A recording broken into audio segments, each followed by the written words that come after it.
All right, next, Ms. Rachel, take it away. Thank you, Mr. Ken. All right, good afternoon, everyone. I'm glad to see you all out here. Scott's Fair is 105 years old. Today, our club is 110 years old, and we're gonna celebrate because who doesn't love a good birthday party?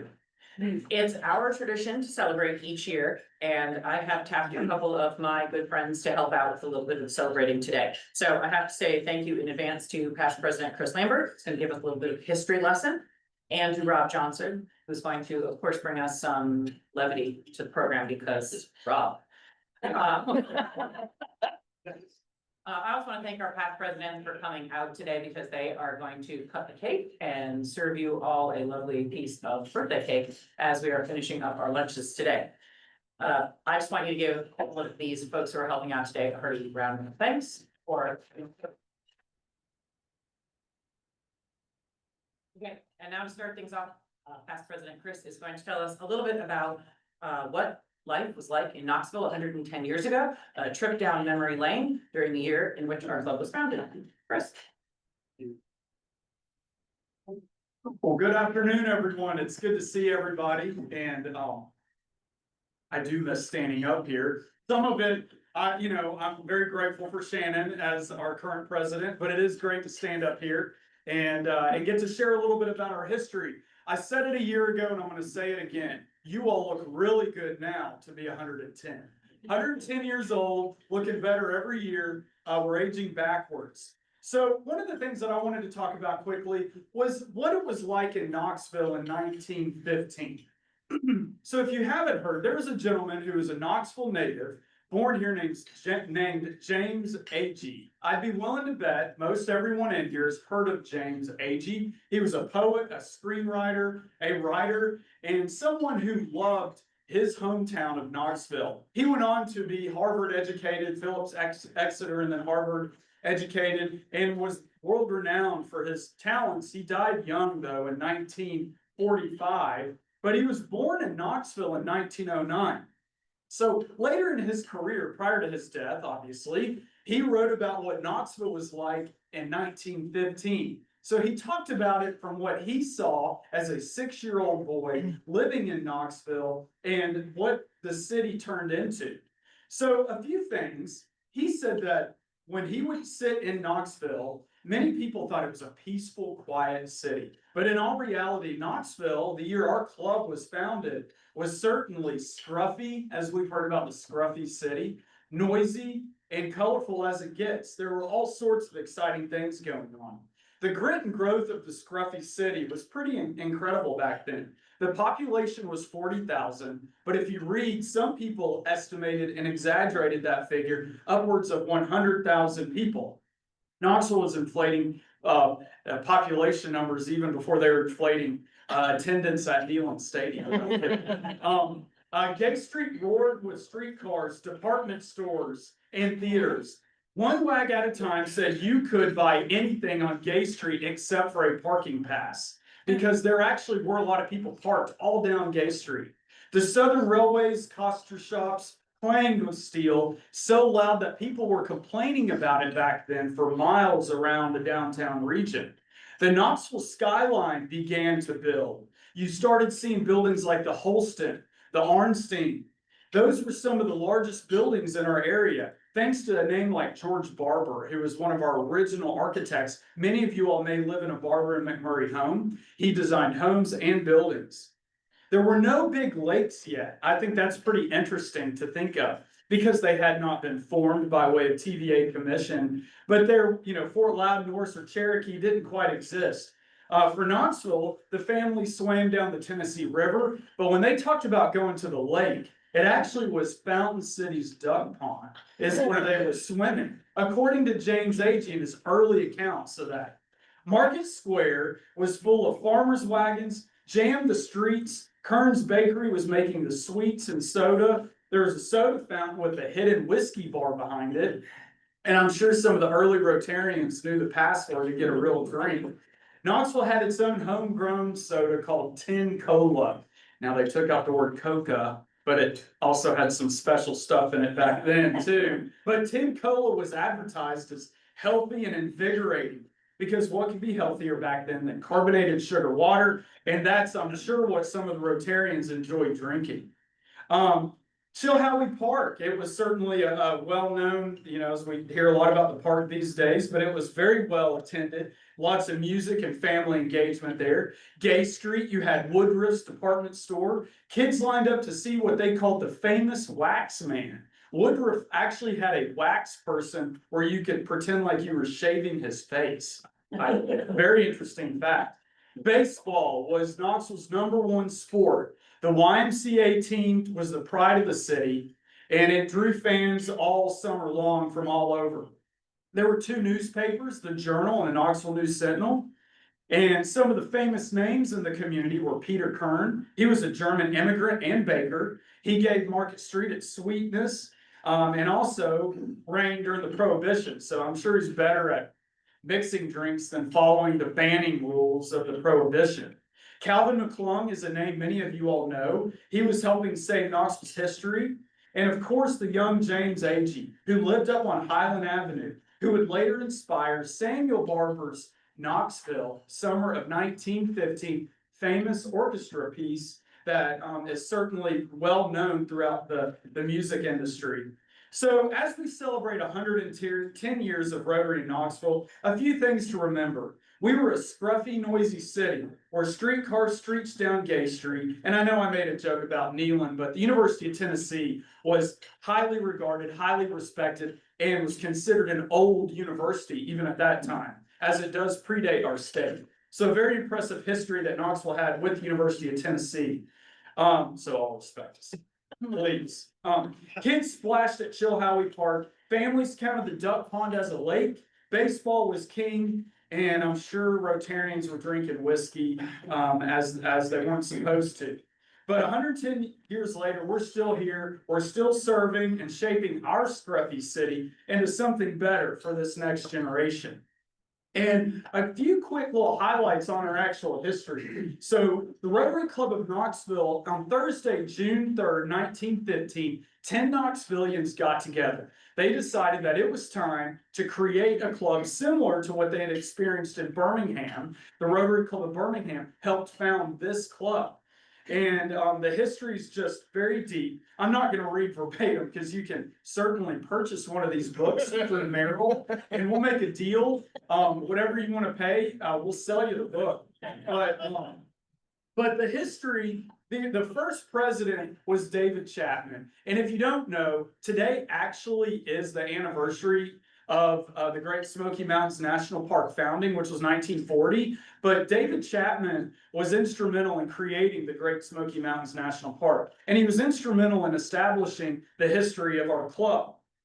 Now, what it was like back then, we met on every other Tuesday, everywhere from the city capitol building to, Cherokee Country Club. They rotated over time. The clubs back then were loud and boisterous. They actually said it was full of hilarity, hand clapping, and horseplay. And all of those are very characteristic. There was certainly alcohol provided at the lunches, and gin and tonic is something that most people drank while they were enjoying a Rotary program.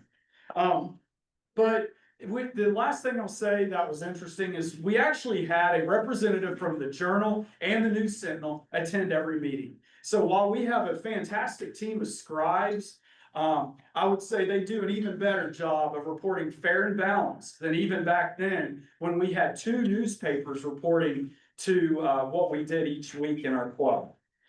Last thing I'll say is the Journal and the Tribune, they listed the benefits of being in Rotary as making the acquaintance of those you ought to know, a genuine, wholesome, good fellowship, developing true and helpful friends, enlightenment as to the community's work, problems, and successes, education and methods that increase efficiency, and business returns that comes from enlarging your own acquaintance and helping make this community an even better place. I'd say that 110 years later, this club continues to do that. Thanks for the current leadership. Thanks for the past leadership. And let's keep making the next 110 years even greater. Thank you.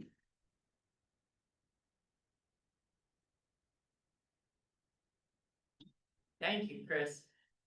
My, how things have changed, right? I don't think I see anybody with a gin and tonic on their table right now.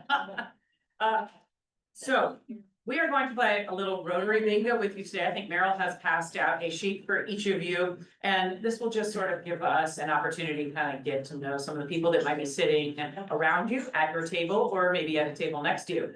And what I want you to remember is your challenge for today is in order to make your bingo, your square, each of the squares in your bingo line has to be filled with a different Rotarian's name. So Ed might be left-handed and on an Android phone, but you can pick him for one of those squares and find somebody else for the other. And whoever gets bingos, I want to hear, because of the first three, we have a prize for them each. So, you know, a little honest competition, fair competition here, and start talking amongst yourselves while our past presidents can start cutting cake too. Yeah, we start out. So. Well, 6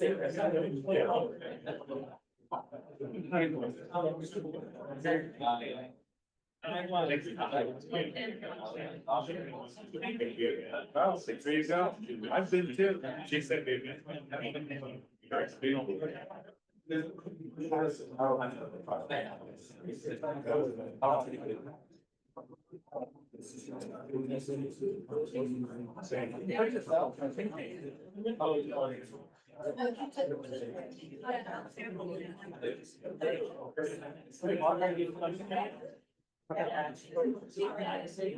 You look like a night owl. I am a night owl. Put your name on there. Just do 10. You want sushi? Like, we just had a problem. Oh, yeah. Well, then I win. Raise your hand.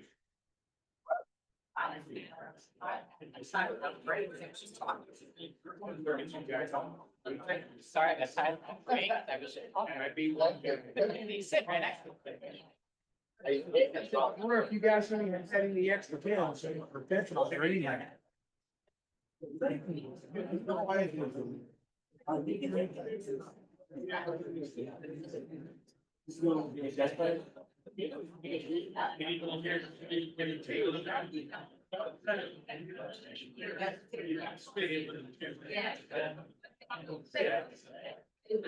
I should have checked it.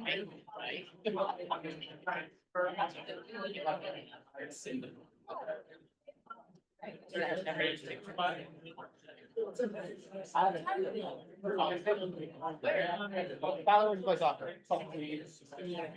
Oh, Carl. Oh, no. I don't count, dude. Probably not.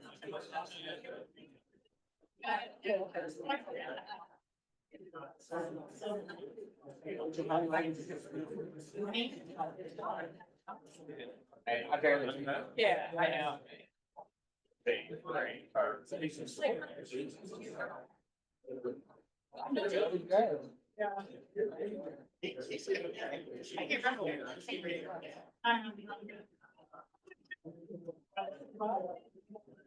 Not. Okay.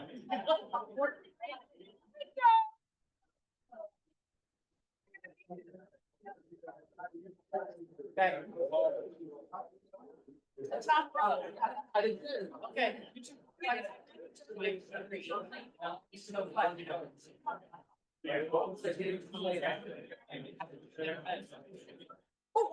I saw that coming. Sorry. Is it okay? Oh, yeah, I'm sure.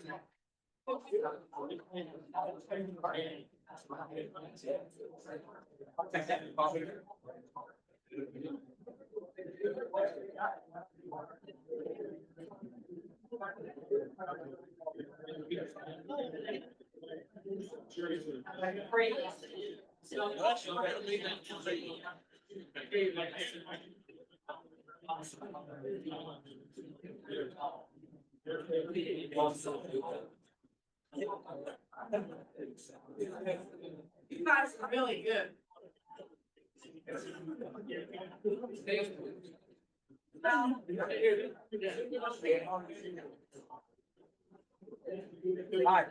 Hey, they speak two different languages. But I do have more than 3 sentences. Oh, you guys, okay.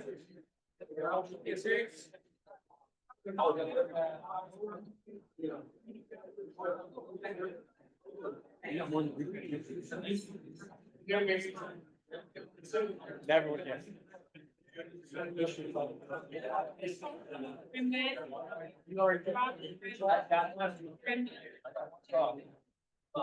You always.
Got a real tail.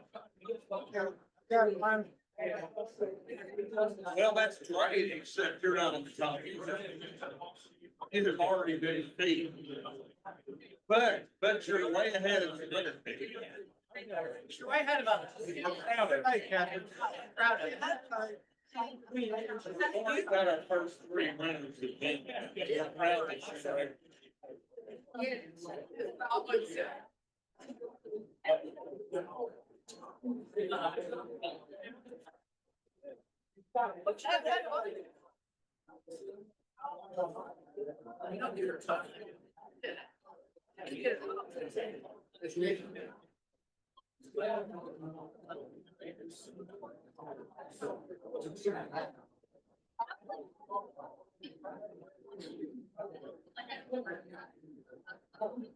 Bingo.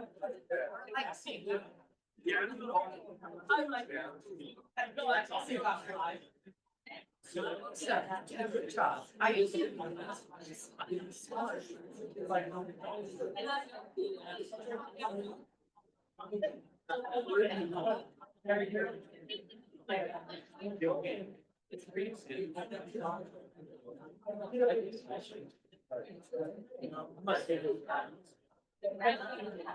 And did a hell of a job.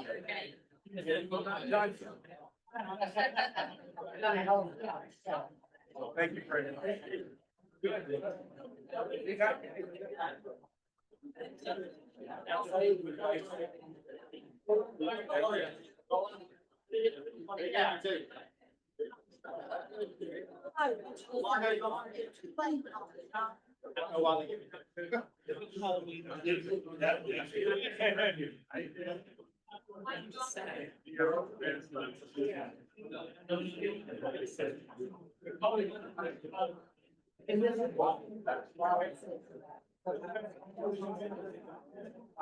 All right, everybody. You know all the good sports, and I hope you learned a little bit about people around you. Holden was the first one. Like, the first one. Oh, I know who Rachel.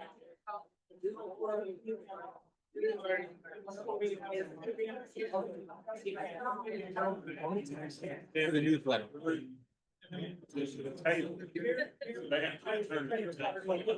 Your next competition is to see who all can get back with their table first. And kudos to Joanne, who filled out her entire sheet. Well, that's pretty good to get the whole. Well, I hope you enjoyed your cake. I thank you again to all the past presidents who are very adeptly serving. I think you all have a second job. And I'm gonna put Rob Johnson out here next. And he is going to flex trivia lessons.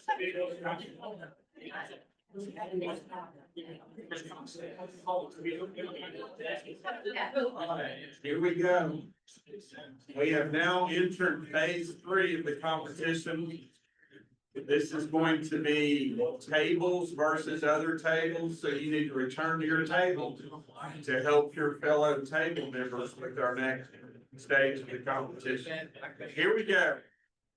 Just raise your hand if you have answers. We need to know what table can come up with the last 5 club presidents in order. Go, last 5 club presidents.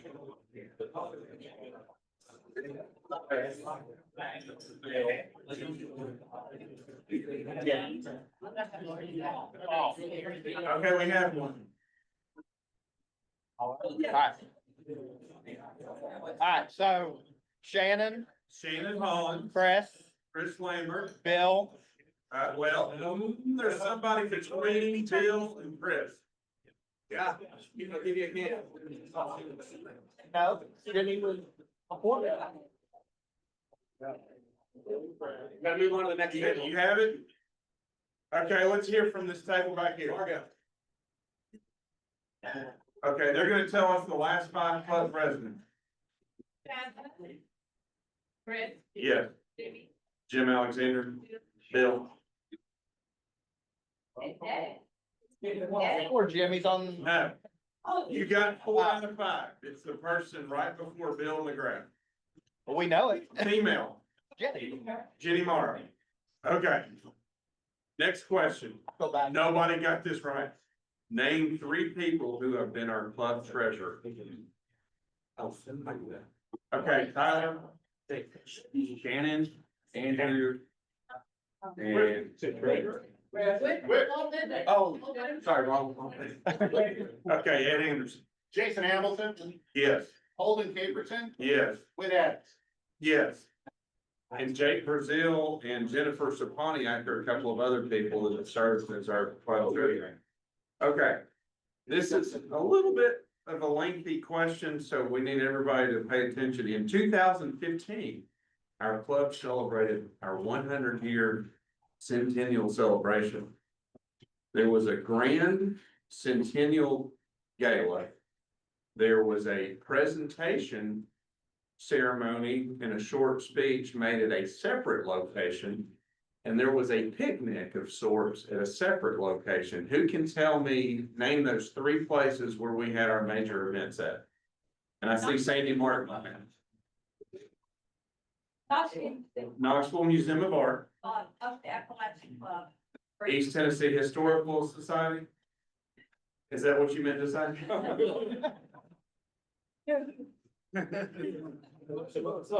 And Elk, did you mean to say Elkhorn? Yes, okay, we're gonna give you credit for that. Okay.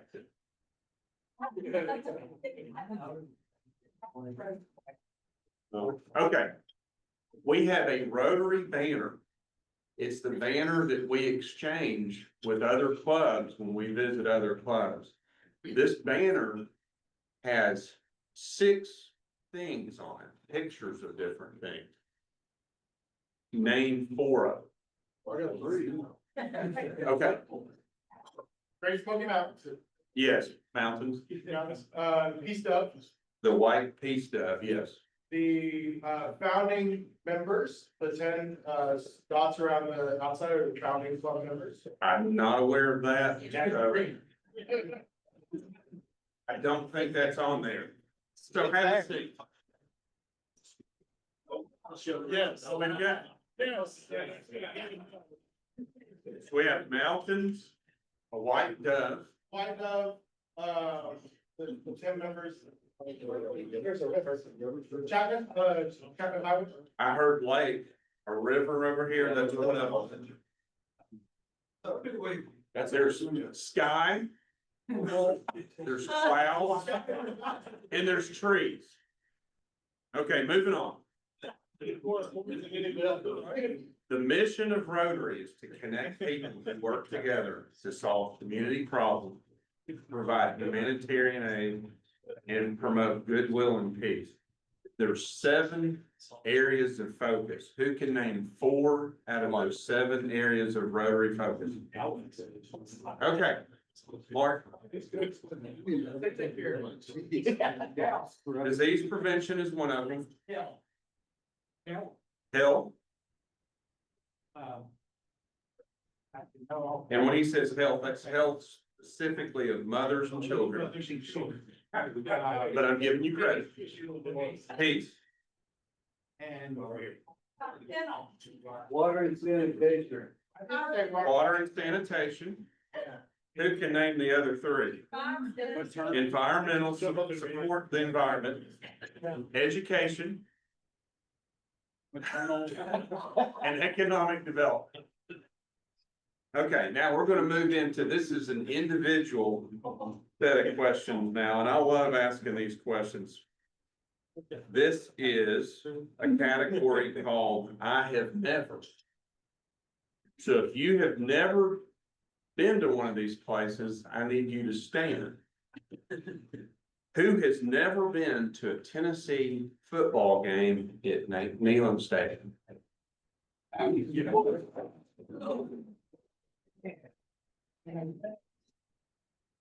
Help me remember those three individuals in the state.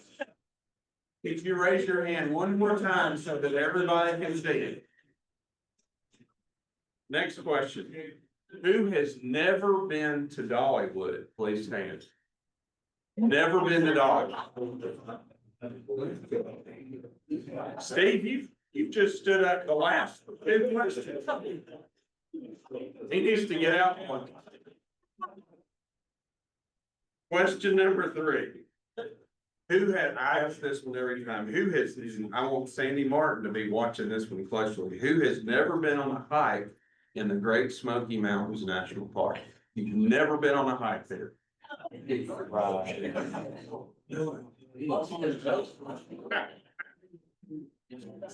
Sandy's giving him the stink eye. Steve, you got that? I'm proud of you. Okay. Who has never been to Disney World or Disneyland? Never been to either one of those locations? Oh, wow. 2 of them. Okay. I have zero interest in this. Who has never been to Buc-ee's? Probably. Never been to Buc-ee's. So 4 of you.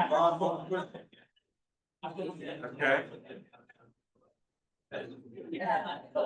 Our club sponsors the Interact clubs in high school, Webb and Catholic. Who has never been on campus at Webb School of Knoxville for anything, football, academic, or Knoxville Catholic? Never been on either one of those campuses.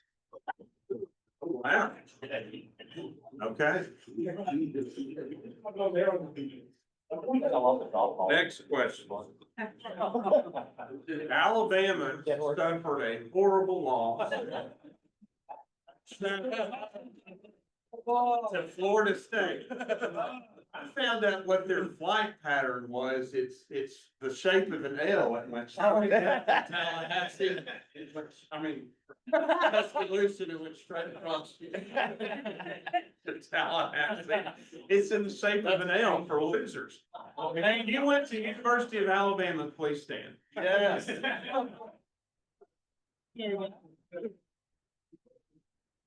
I didn't know there were 4 or 5 of you here. Okay, now I don't want an answer for this question first. I just want you all to kind of simmer on it for a few minutes. This person spent 5 minutes alone. It was a harrowing experience in an elevator in Evansville, Indiana with Tiny Tim, and he had his ukulele. Okay. So just kind of let that simmer, kind of be looking around, people in the room, see if you can figure out who got stuck in an elevator with Tiny's Tim. Okay, moving on. He had his ukulele. International. These are international questions. And the purpose of me asking these is a lot of times we get here to the Rotary meetings and we're here right on time and the meeting starts and you're sitting at tables with people that you haven't really gotten to know as well as you'd like to. So hopefully the purpose of this is to find out some things about some people that are at the table. Who speaks the most languages here? So if you speak 2 or more languages, please stand. We'll start with that. We'll see who speaks 2 or more languages. Okay, and just tell us real quickly what languages you speak. Remain standing. Portuguese. Okay. Well, actually, I can't ask you to tell me what languages you speak because we don't know who's winner yet. Yeah. Okay, remain standing if you speak 3 or more languages. Remain standing if you speak 4 or more languages. Alan Lee, do you speak anything other than English? Latin, I spent Latin in one time. Okay, okay. 4 or more languages. Please stand if you can speak 5 or more languages. I think Susan wins. Susan, what do you speak? English, Arabic, French, and Italian. Wow.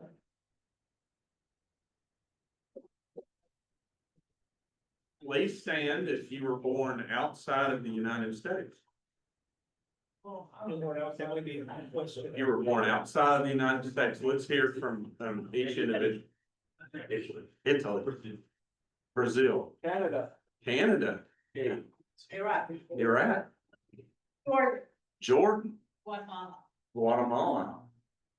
That's 7 or 8 of them. Yes. Probably more. Who has been to 6 or more? Now, you should know this. This is a fresh question from a couple of Rotaries ago. Who has been to 6 or more Rotary International Conventions? You gotta stand. 6. 10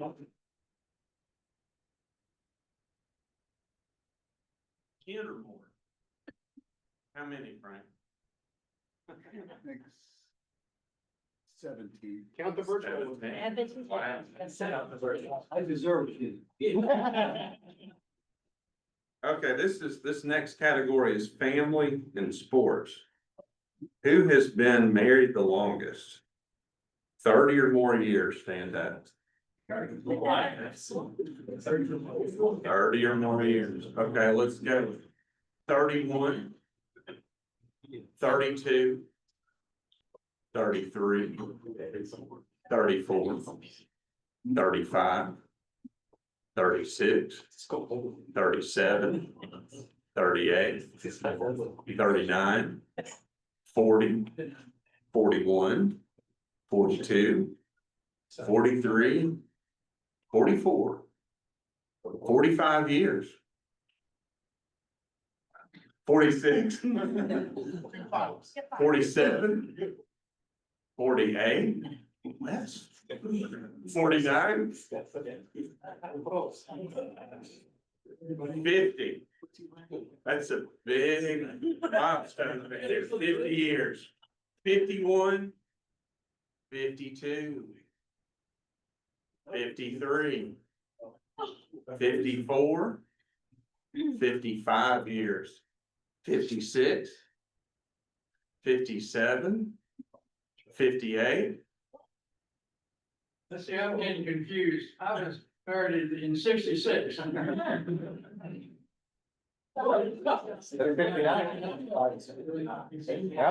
58. 59. We've got you tagged.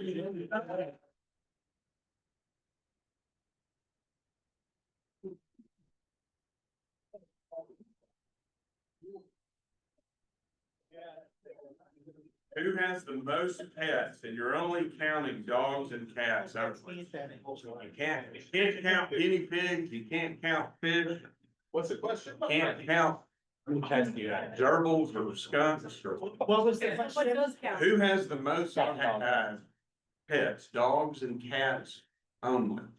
Got 3. So if you have 3 or more pets, please stand. 4 or more. 5 or more. 2 dogs, 2 cats.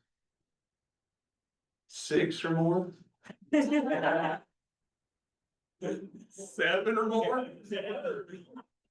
You got 7? Dogs with 2 cats. Wow. And everybody gets along. The livestock farmer. Please stand up if you played a college sport. You say, Rob? College sport. So we're just gonna go around, just quickly tell us what you played in college. Soccer. And maybe say where you played. Soccer, where? Would say soccer at a school called Queens University in Charlotte. Okay. Fencing and swimming. Fencing and swimming. Played tennis at De Anza College. Was a cheerleader at Niagara University. At Niagara. I played volleyball at University of Virginia. Water ski for the University of Tennessee, we won the Southern Region. Right. Pole vaulting? Right. Running. Right. Track, wrestling, and cross country. Alan? Football at a place you don't wanna know. Florida. Florida? Well, I'm sorry, South. Okay. Baseball at the University of Tennessee. Hey! Synchronized swimming at the University of Illinois. Sports Scott, junior competition. Baseball at Harvard.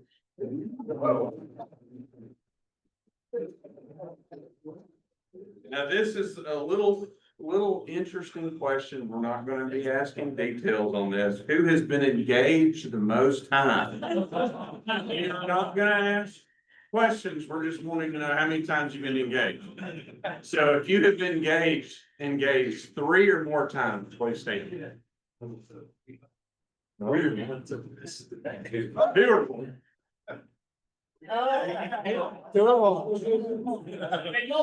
Mark has a question. If you had to be married. No.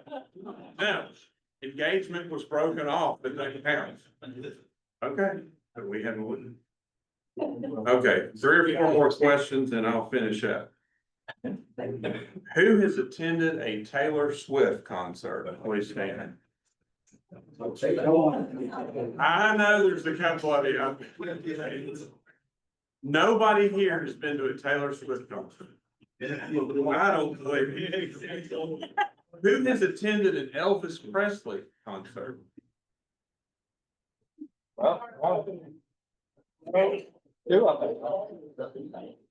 Who has the most speeding tickets?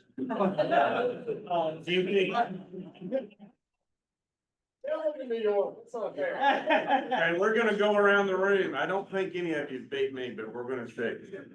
Just name how many you think you have. I, Too numerous to count. In yours.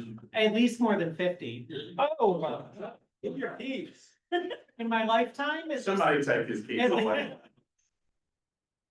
Oh, I'm sure, I mean, it's not 50. Yeah. Maybe at least a dozen. Oh, yeah. Well, never 20, but I. 25 years.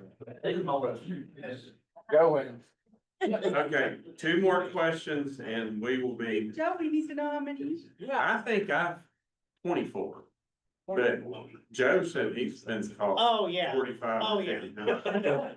Who has been to an Ozzy Osbourne concert?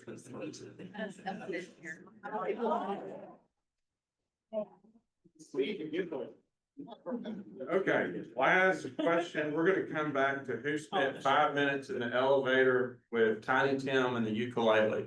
Please stand. Of course.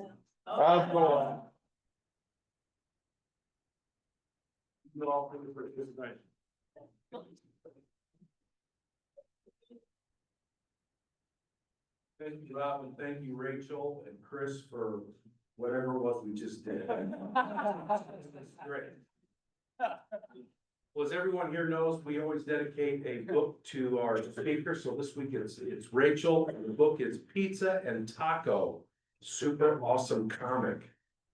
So we will donate this to East Knox Elementary School after you sign down. Like to thank our visitors and guests for attending today, invite you to come back. Next week, as it was mentioned, we will be at the Tennessee Valley Fair, next Tuesday evening. Just a couple of quick plugs, if you wanna take Chris up on his offer on those blue books, I've got a case of them in my office. And they're too heavy to carry, so just stop by the office, I'll make you a sweet deal. And to piggyback on what, Ed said, if you haven't been to a Smokies game, you need to go. Frank and his crew did a remarkable job on that ballpark, and it's really something for all of us to be proud of.